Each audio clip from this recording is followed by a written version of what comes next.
Okay, hey guys, it's Tyler. I'm going to make a quick video here and cover something that's been kind of a thorn in the flat earth community for quite a while, so to speak. And we're talking about Job chapter 26, verse 7. Okay, and we're talking about he stretcheth out the north over the empty place and hangeth the earth upon nothing. Okay, so I've heard this argument many times, and it does sound like strange language. But the more I looked into this and the more I thought about this, you guys, all right, what you're looking at here is artwork from Jonathan Swift. And I encourage you to look into him and the book Gulliver's Travels. And the legend to Jonathan Swift, the story to this character is he was also attended St. Patrick's Cathedral in Dublin, and was also he continued to stay there and spent his tenure there, and was the dean of this incredible school, which is very here you go. Okay, this is where this character came from, is this incredible old world building and church and cathedral. And he wrote a book called Gulliver's Travels.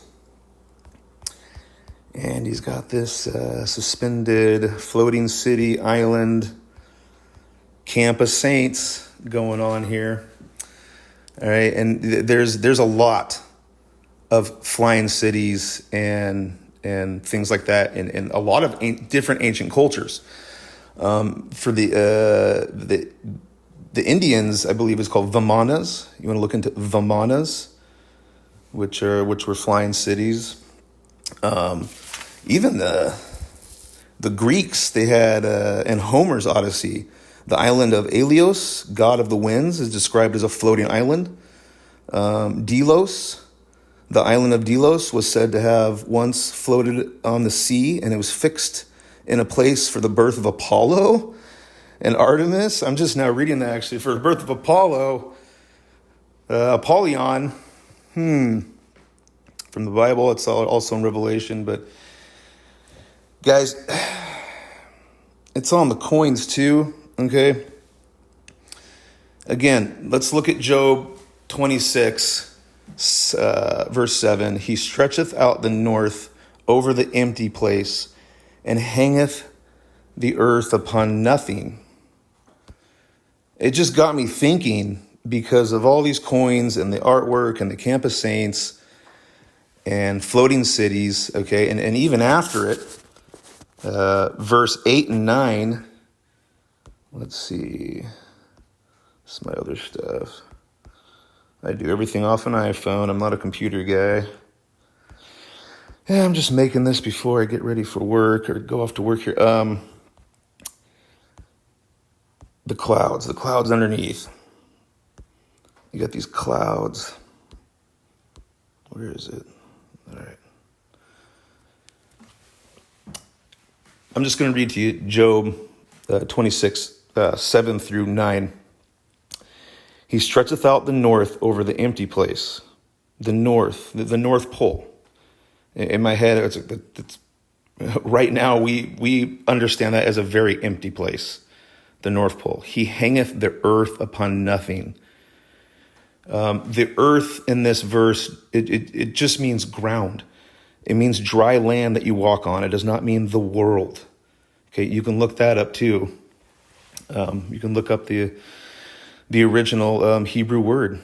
It does not mean the entire world. It doesn't mean a ball of water. It just means dry earth that you can stand on.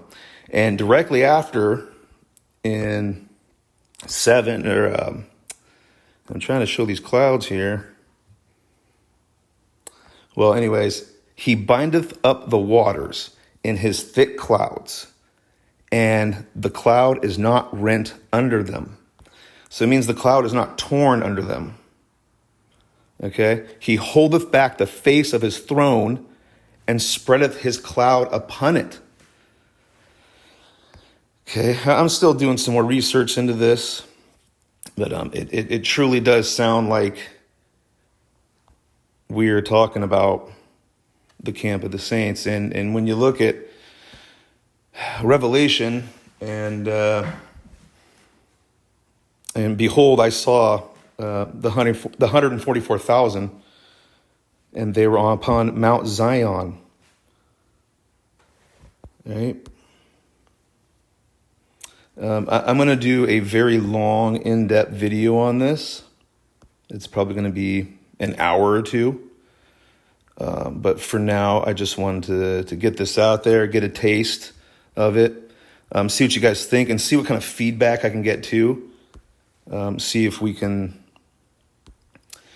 see what we can come up with, because I am just curious, and I am wondering if we have a supporting verse in the Bible about a floating city,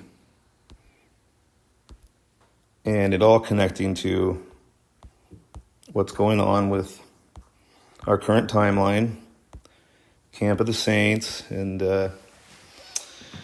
I know, like, for some people this sounds just so crazy, so outlandish, but I'll cover this in the full documentary. But if you've been paying attention to the alien deception that they've been trying to unfold on us in the last couple of years, last long time. I mean, look into Carol Rosin and Werner von Braun and the fake alien deception. I think it's The Last Card. That's right.